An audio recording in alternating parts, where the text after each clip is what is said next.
My name is Carl, 34 years old, and I've built my life around family despite the complications. As a successful software developer, funding our annual Christmas gatherings became my tradition, my way of showing love when words failed. This year I'd reserved a $15,000 luxury cabin in Park City, planning every detail to perfection. Then came that unexpected call from Dad. "You're not invited to Christmas this year," he snapped coldly. "Fine," I replied, while quietly transferring the funds back into my account.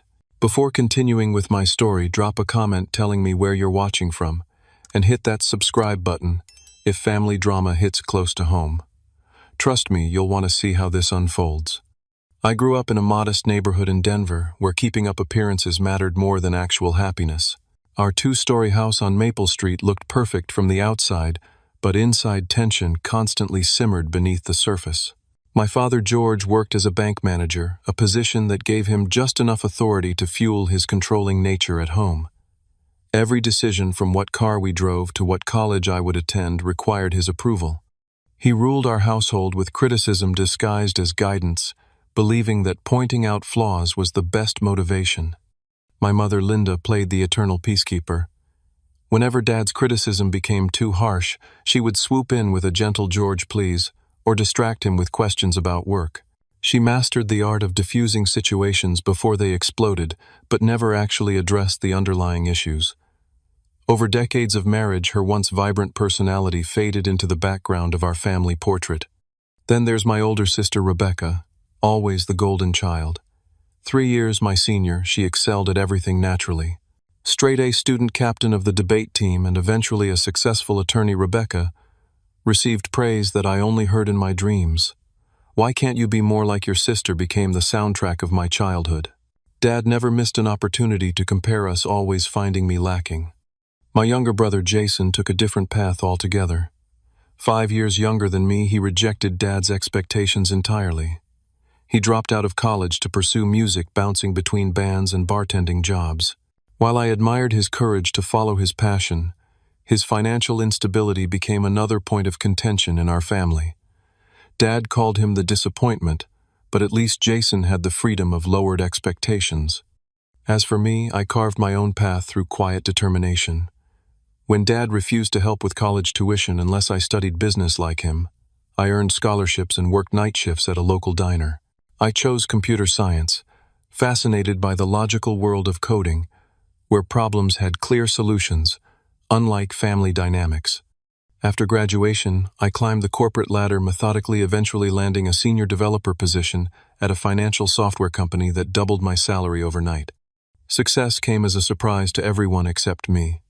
I had always known I could achieve it, but my family had become so accustomed to seeing me as the middle child, the average one, that my accomplishments seemed to confuse them. Dad would introduce me as Carl. He works with computers, reducing years of hard work to a vague description.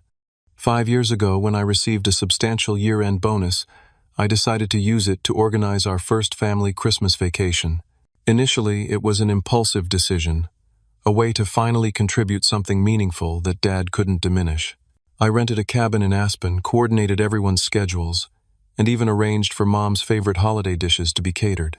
To my surprise, everyone came, and for 3 days we functioned almost like the family I had always wished we were. That first Christmas trip established a tradition. Each year I would find a new destination, always covering all expenses. Mom would call it Carl's gift to the family, while Dad would simply nod, as if my financial contribution was expected rather than appreciated. Rebecca would bring her expensive wine, and Jason would bring his newest girlfriend, and somehow we would coexist peacefully for a few days before returning to our normal dynamics. These gatherings weren't perfect. Dad still managed to slip in comments about my choice of rental properties or question why I remained single while less successful men managed to find wives. But these trips gave us all something to look forward to, a structured way to maintain family connections, without the daily friction of closer contact. Money had always been Dad's primary tool for control. Growing up, he would dangle financial support like bait, attaching strings to everything from allowance to college funds. When I started funding our Christmas gatherings, I naively thought I was breaking that pattern. Instead, I realized later that I had simply reversed our roles while maintaining the same unhealthy dynamic. I was still seeking his approval, just using my own money as the vehicle. Despite this realization, I continued the tradition, convincing myself that this year would be different. This year, with the perfect location and enough planning, I would finally earn the approval I had sought for decades. The luxury cabin in Park City represented more than just a vacation spot. It symbolized my desperate hope that financial success could somehow translate into familial acceptance.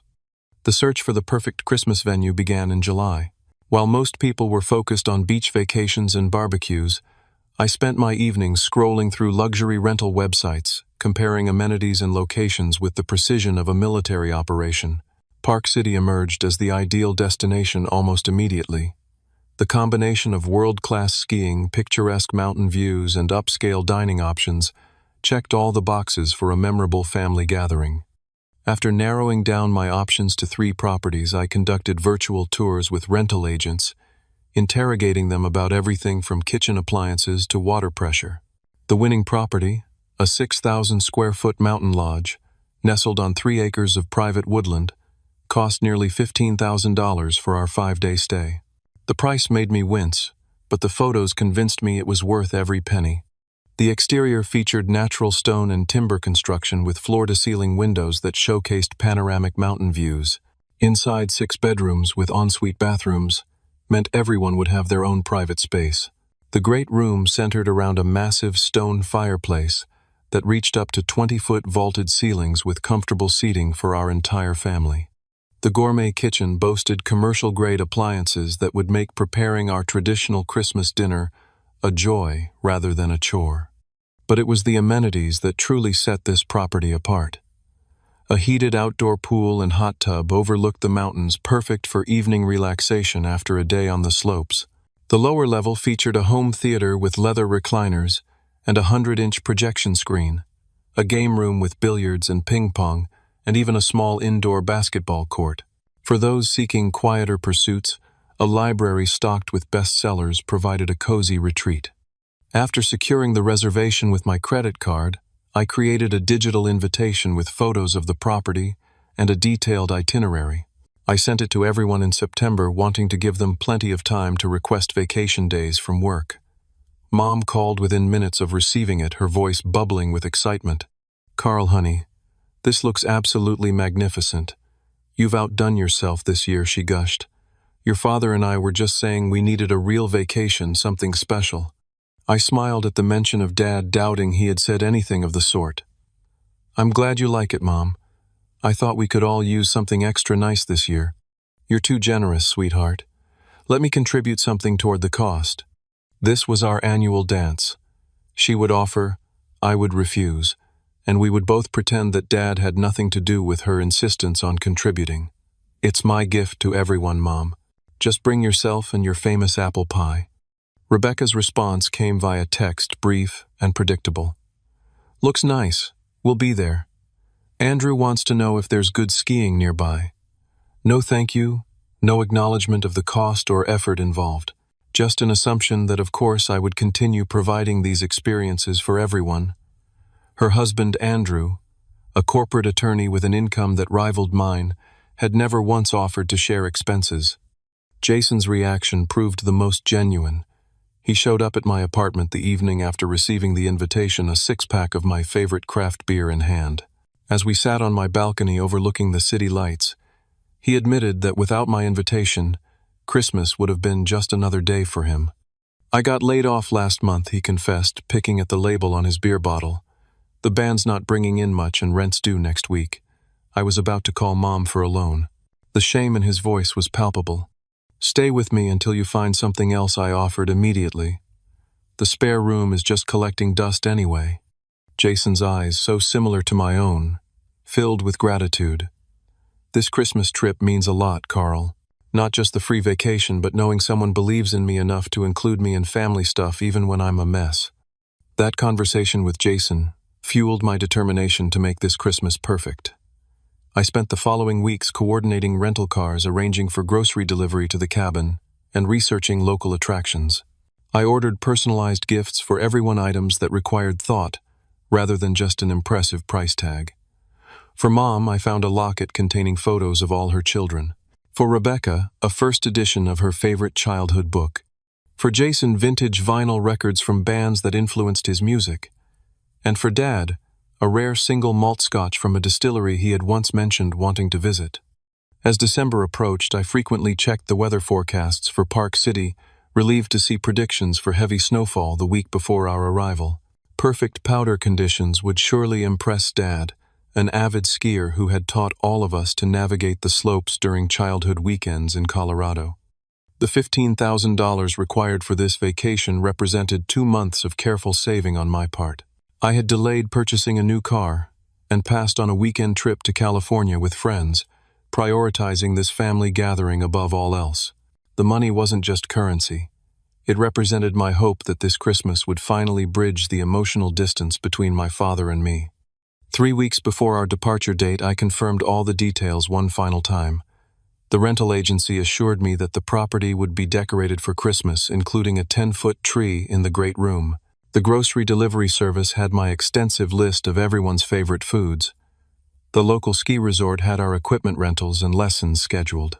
Everything was perfectly arranged, a testament to my planning skills and desire to create lasting memories. If only I had known that none of us would ever see that beautiful mountain lodge. The call came on a Tuesday evening as I was finalizing some work projects before the holiday break. When my phone displayed Dad calling, I felt the familiar mixture of hope and anxiety that his calls always triggered. Taking a deep breath, I answered with forced cheerfulness. "Hey Dad, what's up?" "Carl." His voice sounded unusually upbeat. "Just checking in about the Christmas trip. Everything still on track?" This unexpected interest in my planning caught me off guard. Dad rarely called just to chat, and he had never before expressed curiosity about trip details. "Yes, everything's confirmed. The cabin looks amazing from the photos.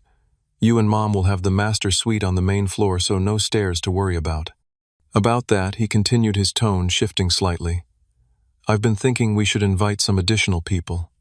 My golf buddies Ron and Phil mentioned they don't have solid Christmas plans.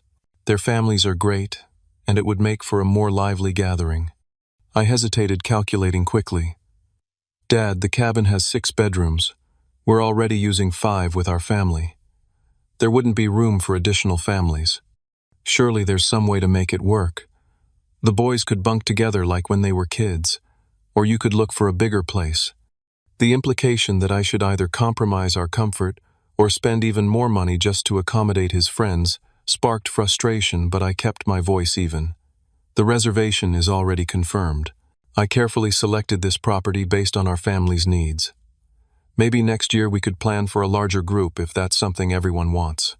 Silence stretched across the line for several seconds before Dad spoke again, his voice now carrying that cold edge I knew too well.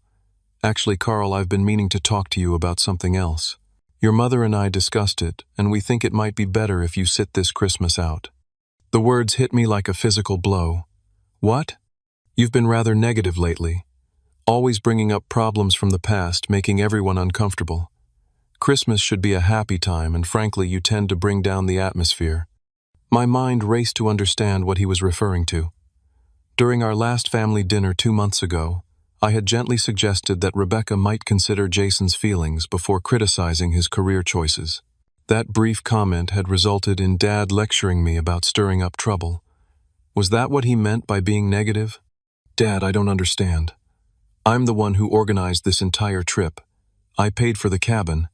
His laugh carried a dismissive quality that made my stomach clench. "Well, about that. I've already told everyone that I arranged this special Christmas for the family. It would be awkward to change the story now." The revelation struck me speechless. He had taken credit for my planning, my expense, my gift to the family, and now he was uninviting me from the very event I had created. Finding my voice, I said, "You told everyone that you paid for the Park City trip. Don't make such a big deal about money, Carl. You've always been obsessed with who pays for what. Success has made you arrogant. The cabin rental is just luck anyway. Right place, right time with that tech job of yours.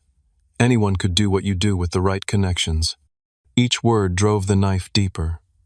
After years of hard work, countless late nights, and sacrificed weekends, My father had reduced my career success to luck and connections I never had. The familiar pattern clicked into place.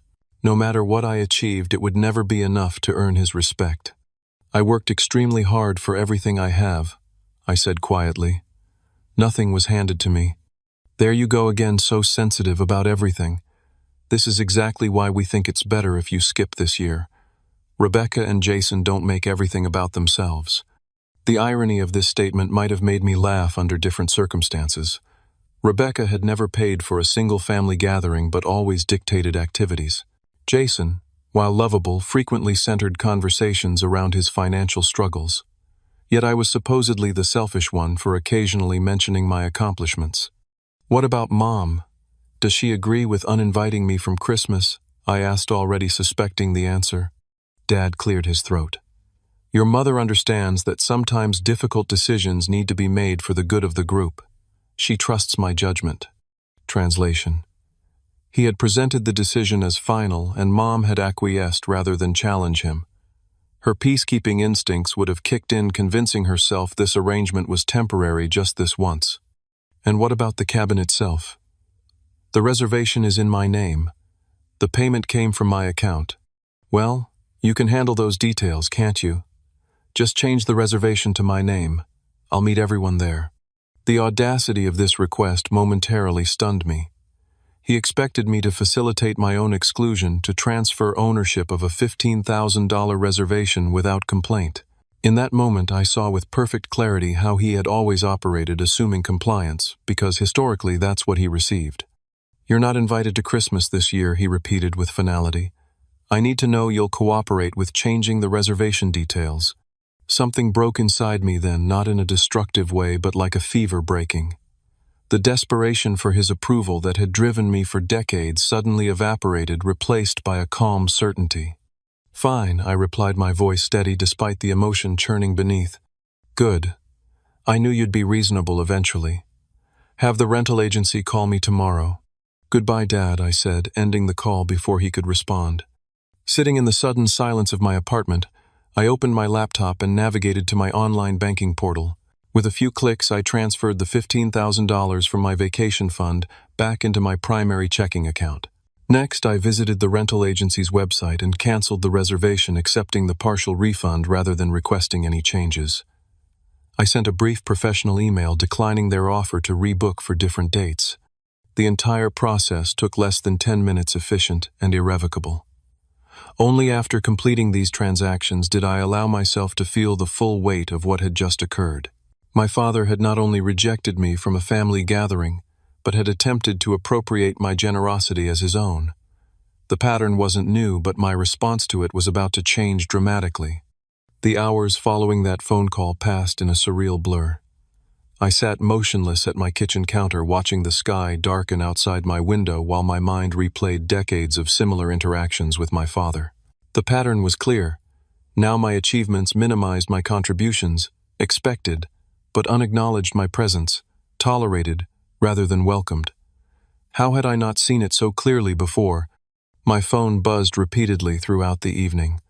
First came Mom's text. Your father mentioned you might not join us for Christmas. Call me when you can, sweetheart. Her deliberate vagueness suggested she knew exactly what had happened, but preferred to pretend it was all a misunderstanding. I couldn't bring myself to respond. Rebecca's message arrived next. Her attorney's precision, evident in every carefully chosen word. Dad told us about your decision to skip the family Christmas. While we respect your choice, the timing is incredibly inconsiderate. Some of us have already requested vacation days. No mention of the cabin, the cost, or Dad's lie about who had arranged everything. Just an assumption that I was being difficult. Around midnight, my phone rang. Jason's name flashed on the screen, and I almost declined the call before deciding he deserved at least an explanation. What the hell, Carl? His voice sounded strained. Dad's saying the Park City trip might fall through because you're backing out. What's going on? I took a deep breath. Dad called earlier and told me I'm not invited to Christmas this year. Said I bring down the atmosphere and make everyone uncomfortable. That's bullshit, Jason responded immediately. Mom was just telling me last week how excited she was that you found such an amazing place for all of us. There's more, I continued. Dad's been telling everyone that he arranged and paid for the entire trip, taking full credit. Silence stretched across the line before Jason whispered, "What an asshole." I canceled the reservation, I admitted. Transferred the money back into my account. Wait, seriously, the whole thing is off. Panic edged into his voice. Carl, I can't afford Christmas anywhere else. I was counting on this. Guilt squeezed my chest. I know, and I'm sorry. But I couldn't just hand over a $15,000 vacation to someone who explicitly uninvited me from it. So you punish all of us because Dad's a jerk. That's real mature. The hurt in his voice was palpable. That's not what I'm doing. I insisted, though his words stung precisely because they contained a kernel of truth. Was I using money as power? Just like Dad always had. Sounds exactly like what you're doing, Jason snapped before hanging up. Sleep evaded me that night. I paced my apartment, alternating between righteous anger and crushing guilt. Had I overreacted? Should I have simply accepted the exclusion, transferred the reservation, and spent Christmas alone? While my family enjoyed the luxury I had provided, the people-pleaser in me, carefully cultivated through years of trying to earn approval, argued yes. But another voice, quiet yet insistent, suggested this moment represented a crucial crossroads. I could continue the cycle absorbing mistreatment to maintain peace, or I could establish boundaries that protected my self-respect. The second option felt terrifying, precisely because it was so unfamiliar. As dawn broke over the city, casting long shadows across my living room, clarity finally emerged through the emotional fog. I would not rescind my cancellation. I would not fund a gathering from which I was explicitly excluded. But neither would I leave my family without options for Christmas. With renewed purpose, I opened my laptop and began researching alternatives. The first search revealed local volunteer opportunities at homeless shelters and community centers. The prospect of spending Christmas helping others rather than seeking approval from my father carried an unexpected appeal. Further searching yielded information about last-minute vacation rentals, still available within driving distance of Denver. They weren't as luxurious as the Park City cabin, but they were affordable options I could share with my family. They could choose to book one themselves, demonstrating whether the gathering was truly about being together or simply about enjoying luxury at my expense. By morning, I had compiled all this information into an email draft. Before sending it, I made one final decision that felt both terrifying and liberating. I would spend Christmas volunteering regardless of what my family chose to do. For once, my plans would not revolve around their approval or participation. With trembling fingers, I pressed send, launching my declaration of independence into the digital void. The response would surely be swift and emotional, but for the first time in my adult life, I felt prepared to weather the storm without compromising my newly discovered boundaries. The email I composed that morning represented the most honest communication I'd ever shared with my family. After explaining that I had canceled the Park City reservation following Dad's call, I outlined the available alternatives without offering to finance any of them. I concluded with a simple statement: I'll be volunteering at Riverside Community Shelter on Christmas Day. You're all welcome to join me if you'd like to start a new tradition based on giving rather than receiving. I had barely finished my morning coffee when my phone rang. Mom's name appeared on the screen, and I answered with a deep breath, bracing myself. Carl, sweetheart, her voice wavered between concern and panic. There must be some misunderstanding. Your father would never uninvite you from Christmas. He did, Mom. His exact words were, "You're not invited to Christmas this year." Then he asked me to transfer the reservation to his name so everyone else could still enjoy it. He was probably just having a bad day, she offered, falling into her familiar role as peacekeeper. You know how he gets when his back is bothering him. If you call him now, I'm sure you two can work this out. This isn't about one bad day. It's about a pattern that's existed my entire life. Nothing I do is ever good enough, but everything I provide is expected without appreciation. That's not true, she protested weakly. Your father is very proud of you. He just doesn't know how to show it. Mom, he literally took credit for arranging and paying for the entire Park City trip. He lied to all of you. Her silence confirmed what I suspected she had known all along. He was just trying to surprise everyone, she finally said. Men have their pride, Carl. You know that. My pride matters too. My contributions matter. And my presence at family gatherings shouldn't be conditional based on Dad's mood or whether I've recently challenged him. Please reconsider, she pleaded. Rebecca's children have been talking about this trip for weeks. Jason needs this family time. Can't you just apologize to your father and rebook everything? The guilt trip was so familiar I could have recited it along with her. Everyone else's needs and feelings mattered more than mine. Peace at any price was the family motto, and I was expected to pay that price repeatedly. I'm not apologizing for something I didn't do wrong, I stated firmly. And I'm not rebooking a $15,000 vacation for people who don't appreciate it or want me there. We do want you there. Your father was just. Mom, I interrupted gently. I need to go. I have meetings all morning. I love you, but my decision is final. After ending the call, I silenced my phone and focused on work, grateful for the distraction. When I checked my messages that evening, I found a voicemail from Dad that confirmed I'd made the right choice. Carl, your mother is extremely upset about this childish stunt you're pulling. Canceling a family vacation out of spite shows exactly the kind of negativity I was talking about. I expected better from a son of mine. Call me when you're ready to act like an adult. No apology, no acknowledgement of his lie, just more criticism and an expectation that I would eventually cave to his demands. The familiar anger rose within me, but this time it was accompanied by something new: pity. I pitied the man who could never appreciate the family he had because he was too busy maintaining control. Rebecca's response came as frigid silence. No calls, no texts, just a pointed absence of communication that spoke volumes. She had sided with Dad as she always did. The golden child protecting her position in the family hierarchy. Jason, however, surprised me. 3 days after our heated phone conversation, he knocked on my apartment door, unannounced, his expression a mixture of frustration and confusion. We need to talk, he announced, brushing past me into the living room. What exactly happened with Dad? I'm getting different stories from everyone.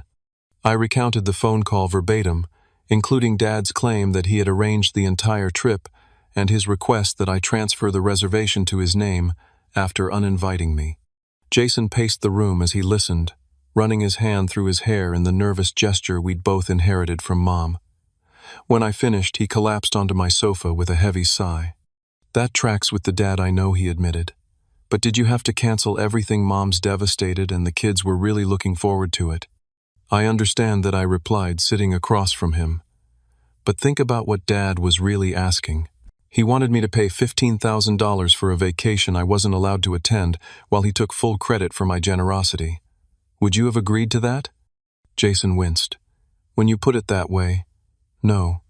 But it still feels like everyone else is collateral damage in this fight between you and Dad. That's exactly how he wants it to feel, I explained. He's counting on family pressure to make me give in. If I rebook everything now, what message does that send? That he can treat me however he wants because I'll always back down. So this is about pride. It's about self-respect, I corrected. About setting boundaries that protect my mental health. I've spent my entire adult life trying to buy Dad's approval through generous gifts and family trips. It hasn't worked. It will never work. And continuing to try is just self-destructive at this point. Jason studied me for a long moment before nodding slowly. I get it. I really do. It's why I moved 1,000 miles away for college and why I chose music instead of banking.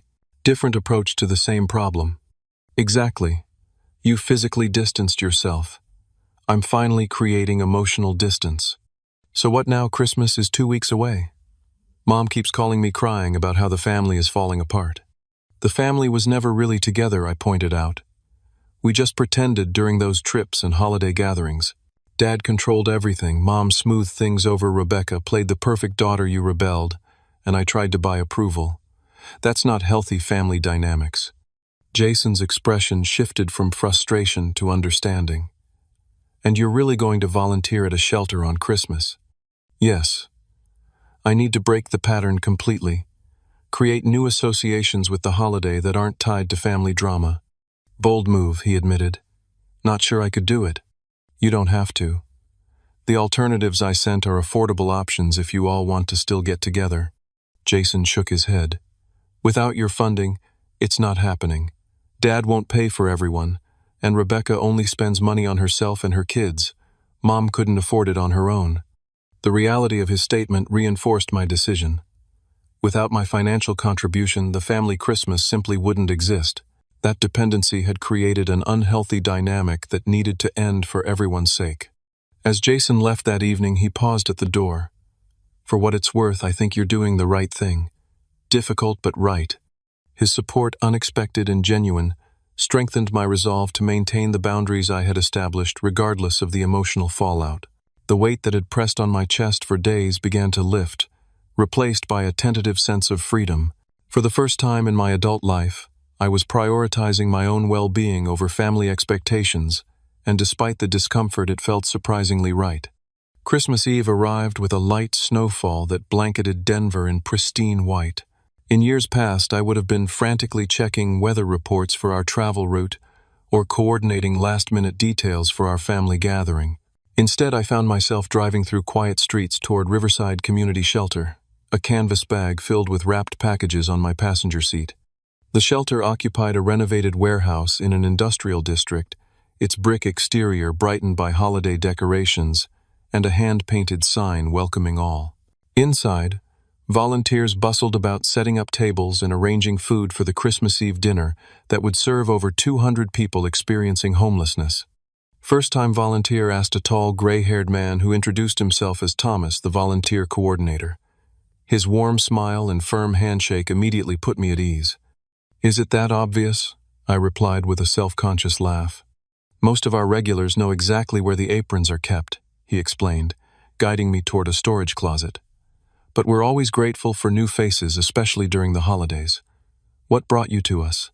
The question was simple enough, but I hesitated, unsure how to explain my family situation without sounding bitter. "Change of plans," I finally offered. "Thought I'd try something different this year." Thomas nodded his eyes, reflecting understanding beyond my vague explanation. "Well, you've come to the right place for different. No 2 days are ever the same here." He assigned me to meal service, working alongside a diverse group of volunteers, ranging from college students to retirees. As we prepared to open the doors, Thomas gathered everyone for a brief orientation. "Remember, folks, we're not just serving food tonight. We're serving dignity, respect, and community. Every person who walks through that door has a story as complex and valuable as your own. Listen if they want to share. Give space if they don't. But always, always treat them as the fellow humans they are." His words struck a chord deep within me. How long had it been since I felt truly seen and respected within my own family? The irony wasn't lost on me that I might find more authentic connection among strangers at a homeless shelter than at the luxury cabin I had reserved for my relatives. The evening progressed in a blur of activity. I served mashed potatoes and gravy, refilled water glasses, and cleared plates. Between tasks, I found myself engaged in conversations that ranged from lighthearted to profound. An elderly woman named Martha shared stories of her career as a schoolteacher before medical bills claimed her savings and eventually her home. A young man called Darius explained his passion for poetry, reciting verses he had composed while staying at the shelter. "You're pretty good at this for a first-timer," observed a volunteer named Sarah as we restocked napkins. "Most newbies are overwhelmed by the end of the first hour." "I think I needed this more than I realized," I admitted. Focusing on others' needs puts my own problems in perspective. As the dinner service wound down, Thomas approached me with 2 cups of coffee. "Break time," he announced, gesturing toward a quiet corner. "You've been working non-stop for 4 hours."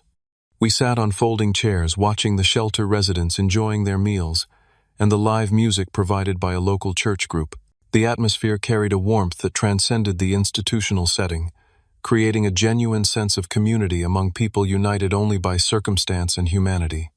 So Thomas began, ready to share what really brought you here on Christmas Eve, when most people are gathered around their own dinner tables. Something about his gentle directness broke through my reticence. I found myself recounting the entire situation, the Park City cabin dad's phone call, the cancellation, and my family's reactions.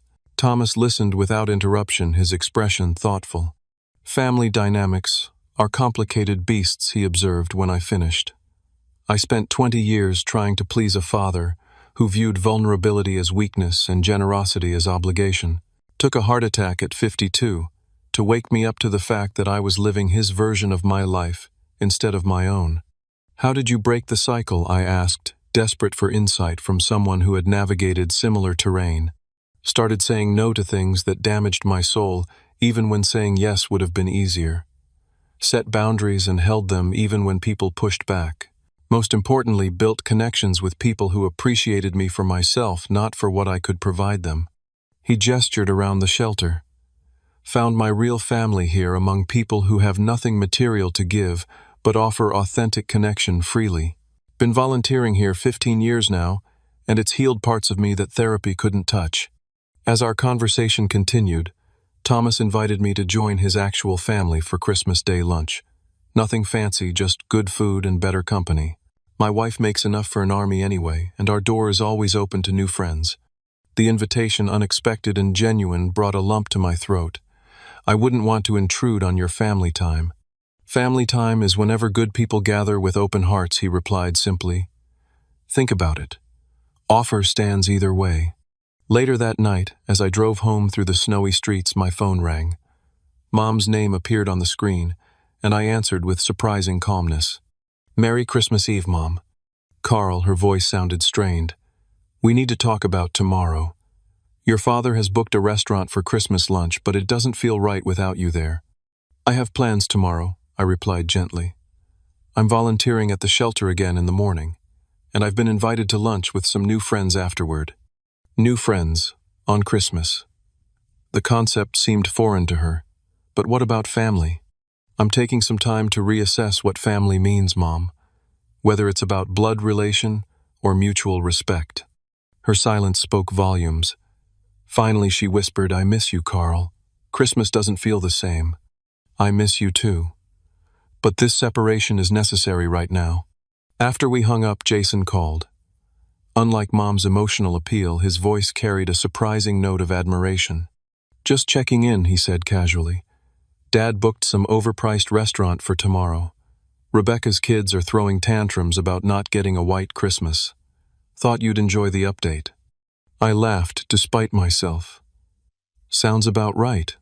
How are you doing with it all? Actually, I've been thinking a lot about what you said, about setting boundaries and self-respect. It's making me reconsider some things in my own life. His words confirmed what I was beginning to understand. My stand wasn't just for me. It potentially created space for others in the family to examine their own patterns and make different choices. Christmas morning arrived with a text from Rebecca, the first communication since I'd canceled the trip. Your absence is noticeable. Perhaps we can talk after the holidays about expectations going forward. Not warm, not apologetic, but a tiny crack in her usually impenetrable facade. As I prepared to return to the shelter, I reflected on how differently this Christmas was unfolding from what I had planned. Instead of seeking approval in a luxury cabin, I was finding connection in a repurposed warehouse. Instead of walking on eggshells around my father, I was establishing healthy boundaries. The pain of family rejection remained, but alongside it grew something unexpected, a sense of authentic peace I had never before experienced during the holidays. January arrived with Denver's characteristic blend of brilliant sunshine and frigid temperatures. The holiday decorations came down, regular routines resumed, and the emotional intensity of December began to fade into memory. I had declined Dad's Christmas Day call and Rebecca's stilted invitation for New Year's Eve drinks, choosing instead to maintain the distance that felt increasingly healthy rather than punitive.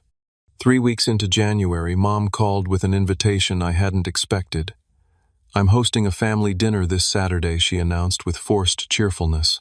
Nothing fancy, just pot roast and your favorite apple pie. It would mean a lot if you came.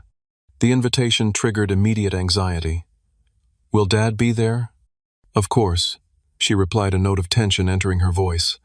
He's your father, Carl. This separation has gone on long enough. It's time to mend fences. In the past, this appeal would have been enough to make me acquiesce, prioritizing family harmony over my own well-being. But 3 weeks of boundary enforcement had strengthened my resolve. Has Dad acknowledged what happened? Has he apologized for lying about the Park City trip? or for uninviting me from Christmas. Her hesitation told me everything. He's willing to move forward if you are. Sometimes in families we need to let things go without dissecting every word said in anger. I'm not asking for a dissection, Mom. Just a basic acknowledgement and apology. Please come, she persisted. For me, if not for him. I miss having my whole family together. The genuine pain in her voice tugged at my heart. While I wasn't willing to pretend nothing had happened, I recognized that completely cutting off contact with my family wasn't the goal either. Creating healthier dynamics required presence and communication, not just distance. I'll come, I finally agreed. But I need you to understand that I'm not going back to the old patterns. Things need to change. Saturday evening arrived with a knot of tension in my stomach as I pulled into my parents' driveway. The modest two-story house looked exactly as it always had, yet everything felt different. I was different. The person who entered this house now carried 3 weeks of boundary-setting experience and a new understanding of self-worth. Mom answered my knock with an enthusiastic hug, pulling me inside, where the familiar scent of pot roast filled the air. Everyone's in the living room, she whispered. Jason just arrived too. I followed her through the hallway, pausing briefly to examine the family photos that lined the walls. So many forced smiles and stiff poses, visual evidence of the tension that had always simmered beneath our picture-perfect surface. Dad sat in his usual armchair, newspaper folded beside him. He glanced up as I entered, his expression unreadable. Carl, he acknowledged with a nod, neither warm nor explicitly hostile. Rebecca perched on the sofa, wine glass already in hand. Nice of you to join us, she offered, her tone carrying the faintest hint of sarcasm. Only Jason's greeting felt genuine. He rose from his seat by the window, clasping my shoulder with a smile. Good to see you, man. The atmosphere carried a brittle quality, everyone hyper-aware of the Christmas conflict, but determinedly avoiding direct mention of it. As we moved to the dining room for dinner, the conversation remained superficial. Weather, local news, Rebecca's children's school achievements. No one mentioned Christmas Park City or the events that had transpired. Halfway through the meal, Dad cleared his throat. So Carl, how's work these days? That software company still keeping you busy? The question seemed innocent enough, but I recognized it as an attempt to redirect our interaction to safe territory. In the past, I would have gratefully seized this olive branch, eager to move past conflict without resolution. Work is good, I replied evenly, but I think there are more important things we need to discuss first. The table fell silent. Mom's fork paused midway to her mouth, and Rebecca's eyes narrowed in warning. Dad's expression hardened almost imperceptibly. If you're referring to the Christmas misunderstanding, I think we can all agree it's water under the bridge now, he stated firmly. It wasn't a misunderstanding, I countered, keeping my voice calm. You explicitly uninvited me from a family gathering that I had organized and paid for. You also told everyone that you had arranged the Park City trip when you hadn't contributed anything toward it. Dad's jaw tightened. I see you're still determined to make mountains out of molehills. This is exactly the negativity I was talking about. Acknowledging reality isn't negativity, I replied. And expecting basic respect isn't making mountains out of molehills. Perhaps this conversation would be better suited for another time. Rebecca interjected, her attorney voice in full effect. We're supposed to be enjoying a family dinner. That's the problem, I said, turning to include her in the conversation. We keep postponing honest discussions in favor of pretending everything is fine. It's not fine. It hasn't been fine for years. An uncomfortable silence descended on the table. Jason caught my eye across the table and gave a subtle nod of encouragement. I've spent years trying to earn approval through generosity, I continued. Funding family vacations, buying expensive gifts, always being the one to compromise when conflicts arose. But I've realized that's not a healthy dynamic for any of us. Dad pushed his plate away. So this is about money. You're keeping score of every dollar you've spent on the family. No, it's about respect. About acknowledging contributions rather than taking them for granted. About treating each other with basic consideration rather than conditional acceptance. Mom reached for my hand. Sweetheart, nobody takes you for granted. We all appreciate everything you do. Do you? I asked gently. Because when I set a boundary about not funding a vacation, I wasn't welcome to attend, Everyone acted as if I was being selfish and unreasonable. Rebecca sipped her wine before responding. The timing was inconsiderate. People had made arrangements. The timing wasn't my choice, I reminded her. And nobody seemed concerned about my arrangements or feelings when Dad decided to uninvite me. Always the victim, Dad muttered, shaking his head. No, I corrected him. Not a victim anymore. That's the difference. I'm choosing how I respond to disrespect now rather than accepting it to keep the peace. The conversation might have devolved further, but Jason surprised everyone by speaking up. Carl's right, he stated firmly. We've all been playing our assigned roles for so long that we can't even see how dysfunctional it is. Dad controls everything, Mom smooths things over, Rebecca plays the perfect daughter, I rebel, and Carl tries to buy approval. It's not healthy for any of us. Dad turned to him with a scowl. Since when are you a family therapist? I'm not, Jason shrugged. But I've been thinking a lot since Christmas about why our family only functions when everyone stays in their lane. Why we can't just be authentic with each other, without all the manipulation and power plays. Rebecca set down her glass with more force than necessary. That's an extreme characterization. Is it? I asked. Then why was everyone so quick to believe Dad had funded the Park City trip when he's never paid for a family vacation in his life? Why did no one question that narrative? The direct question landed like a stone in still water, sending ripples of discomfort around the table. Mom studied her plate, Dad shifted in his chair, and even Rebecca looked momentarily discomfited. Because it was easier, Mom finally admitted, her voice barely above a whisper. Easier than acknowledging the patterns we've created. Her honesty, unexpected and vulnerable, created an opening for genuine conversation. For the next hour, we talked more openly than we had in years. No one stormed out, though. Dad grew increasingly quiet as the discussion progressed. By the time Mom served apple pie, something had shifted in the family dynamic. Nothing was resolved completely. Dad never offered the apology I had hoped for, though he grudgingly acknowledged that communications could have been clearer regarding Christmas. Rebecca maintained that I had overreacted but conceded that Dad shouldn't have taken credit for my contribution. Mom oscillated between defending Dad and validating my feelings, her peacekeeper role deeply ingrained. But something fundamental had changed. I had spoken my truth without backing down, and the family hadn't imploded as a result. The world hadn't ended because I prioritized self-respect over approval-seeking. As we prepared to leave, Jason pulled me aside in the hallway. That took guts, he said admiringly. Standing your ground with Dad isn't easy. It gets easier with practice, I replied. How are you doing? You were pretty upset about Christmas.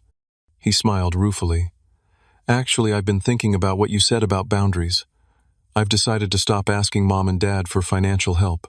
Got a steady gig at a jazz club downtown teaching guitar lessons during the day. It's not much, but it's mine, you know. His words reflected my own journey. I know exactly what you mean. As I drove home that evening, I realized the painful Christmas conflict had catalyzed important changes not just for me, but potentially for our entire family system. By refusing to play my assigned role, I had created space for others to reconsider theirs. The months that followed brought gradual shifts in our family dynamics. Dad remained. Dad critical and controlling, but I no longer sought his approval with the same desperation. Mom began occasionally expressing her own opinions, rather than automatically deferring to his. Rebecca and I established a more honest, if sometimes tense, relationship. Jason flourished in his new independence, his music career, slowly gaining traction. When Christmas approached again, I declined to fund another extravagant family gathering. Instead, I invited anyone interested to join me volunteering at Riverside Shelter on Christmas Eve, followed by a simple meal at my apartment. To my surprise, Jason accepted immediately, and Mom tentatively agreed to stop by the shelter for a few hours. Dad and Rebecca declined, opting for their own celebration, and that was okay too.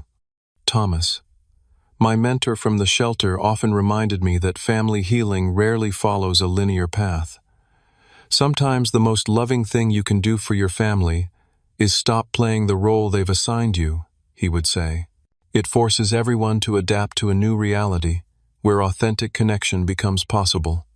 I don't know if my father and I will ever fully repair our relationship, Some wounds run too deep for complete healing, but I no longer measure my worth through his approval or anyone else's validation. I've learned that sometimes walking away is the strongest way to stand up for yourself, and that true family, whether blood-related or chosen, is built on mutual respect rather than obligation or financial transactions. If you've ever found yourself sacrificing your self-respect to keep the peace in relationships, remember that healthy boundaries aren't selfish, they're necessary. They protect not just you, but everyone involved from harmful patterns that prevent authentic connection. The journey isn't easy, but the freedom on the other side is worth every difficult step. If my story resonated with you, please share your own experiences in the comments below. Have you ever had to set difficult boundaries with family? What helped you find the courage to prioritize your well-being? Don't forget to like this video and subscribe for more stories about navigating life's complicated relationships. Thank you for listening, and remember, you deserve to be treated with respect no matter what role you've been assigned in your family's story.